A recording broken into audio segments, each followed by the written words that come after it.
The roots of York Philharmonic male voice choir date back to 1925, when a small group of men met in a terraced house in Leman Road in York to practice and improve their singing. There were numerous choirs in York at the time. This photograph is of a York male voice choir that existed before its president, Alderman Lancelot Foster, seen in the light-coloured suit, died. The York Philharmonic was photographed in 1935 to mark the celebration of the choir's 10th birthday. Through their dedication and ability to perform, by 1970, members of the Leman Road group had achieved acclaim, not only in Yorkshire but internationally. Like their forerunners, they perform a wide range of concerts at numerous locations throughout the year. Their aim is not only to entertain, but also to support local charities. Today, very much like those who met in a terrace house in 1925, the members meet regularly to sing and improve their talents. The choir has more than 60 members and meet on Monday evenings for rehearsal in the Citadel, former home of the Salvation Army in Gilligate.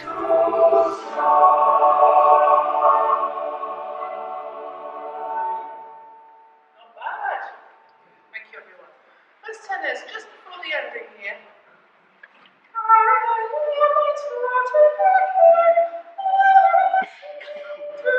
C, I think went maybe a little lower than it should have. Musical director since 2000 is Berenice Lewis, better known as Berry. She studied languages at York University and has held several posts as teacher of music, director of music, and organist. Berry is currently Director of Music at St Mary's Church in Beverley. She is fluent in both French and German and encourages the choir to perform outside Yorkshire by travelling to Scotland, Wales, Northern Ireland and several European countries. In March 2019, Helen Smith was invited to join the group as accompanist.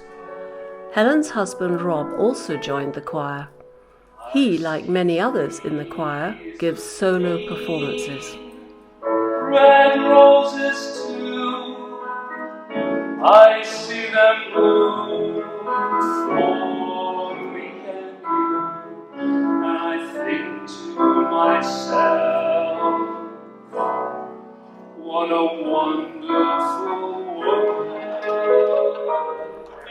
First on the agenda at rehearsals is a discussion of the day-to-day running of the choir, and the chairman, Mike Wash, addresses members. He gives notices about dates of future rehearsals and performances. Financial matters might be discussed, and particularly during the COVID pandemic, members' health. Several have specific tasks to perform, such as publicity, secretarial work, financial matters, and organising uniforms. Bill was seriously ill not so long ago, and he's made an amazing recovery. And so I just want to say thanks, Bill, for all the work you've done. But he has actually announced his retirement from the uniform officer position at the AGM. Yeah. Okay. So thanks very much, Bill. But we do need somebody to step in the shoes. Just a couple of things to remind you. We have got a slot for a rehearsal, which is a 6:25. Martin Parrott, the stage manager, explains arrangements for the next concert.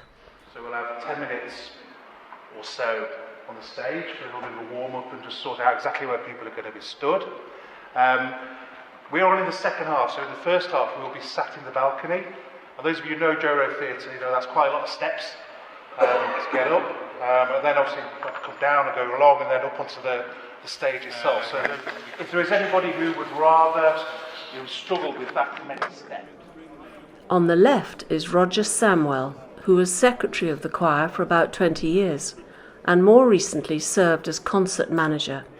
He is speaking to Terry Knowles, the present concert manager, whose tasks are to arrange public performances, organise publicity, sell tickets, arrange transport and extra rehearsals if needed.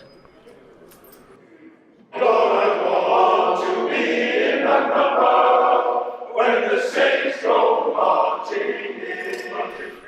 Graham Kay sings baritone and is assistant music director. He gained a choral scholarship at St John's College, Cambridge, and subsequently pursued music as his principal hobby, singing solos on many concert platforms and performing in numerous musical theatre productions. He joined the choir in 2007.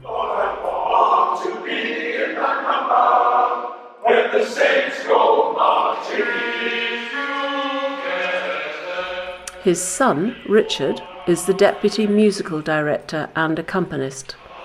He's a very talented conductor, composer, and all-round musician who sings in the tenor section of the choir.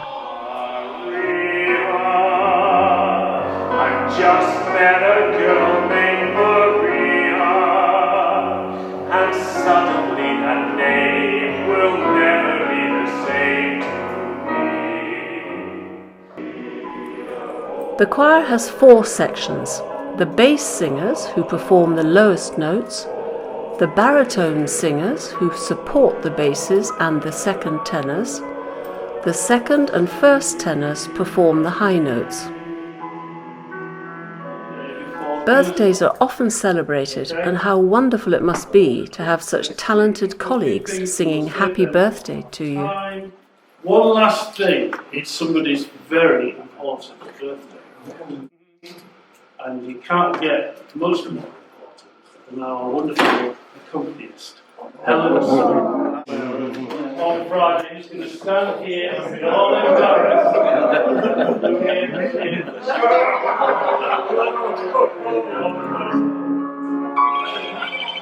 Happy birthday to you. Happy birthday to you. Happy birthday, dear Helen. Happy birthday to you.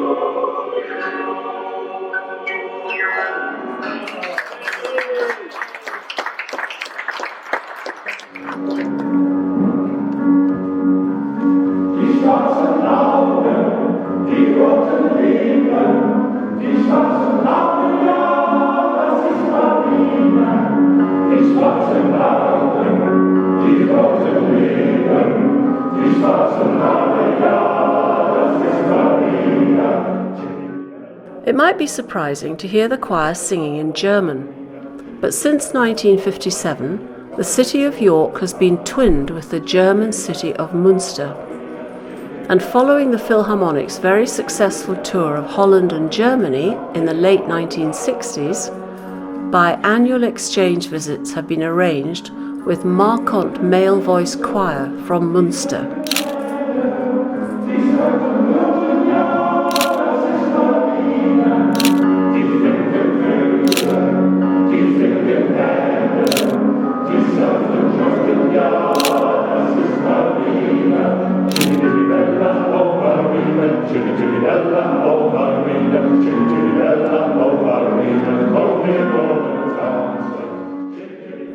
Members receive a badge when they have sung with the choir for 15 years.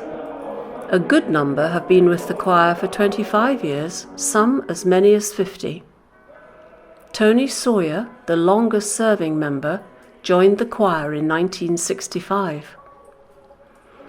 The York Philharmonic Male Voice Choir is a friendly social group and always welcomes new members. The choir is registered as a charity, and profits from public events are used to support other charitable organisations. Concert tickets are normally priced at a modest £15 and are available online or at the location. Raffles are often held, and refreshments are normally available during the interval. The choir performs at a wide range of locations throughout the year, ranging from private events such as wedding and birthday parties to public performances in parish churches, village halls, or great historic buildings such as Fountains Abbey and one of Yorkshire's finest buildings to survive Henry VIII's dissolution of the monasteries, Selby Abbey.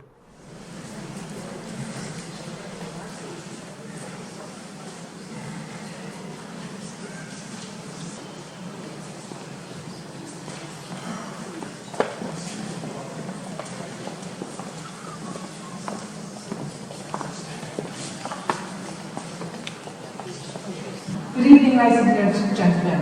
I'm Joanna Baggett. I'm privileged to be the president of York Philharmonic Male Voice Choir. I know some of you know me in other capacities in Selby District Council, but tonight I'm pleased to be here to introduce you to the choir. It's so lovely to see you all, and really, really nice to be back here in Selby and in this magnificent abbey. So, just speaking on behalf of myself and our wonderful accompanist, Helen Smith, and the gentlemen in the choir behind me, thank you for coming, thank you for welcoming us, and it's our absolute joy and pleasure to be here. We do hope that you'll enjoy our evening of music.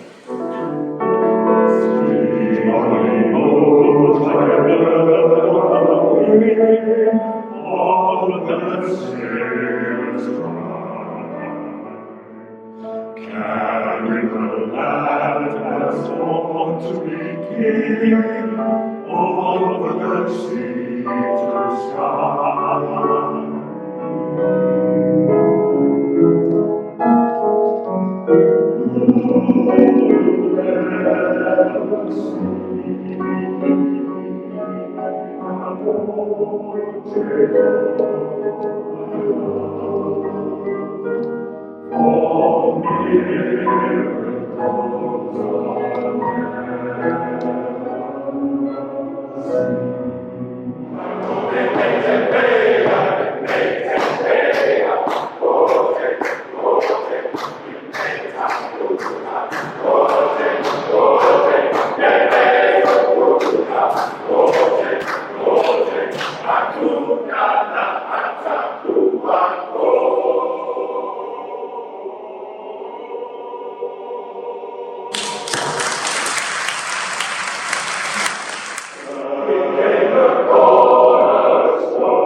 I fell down on my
Yorkshire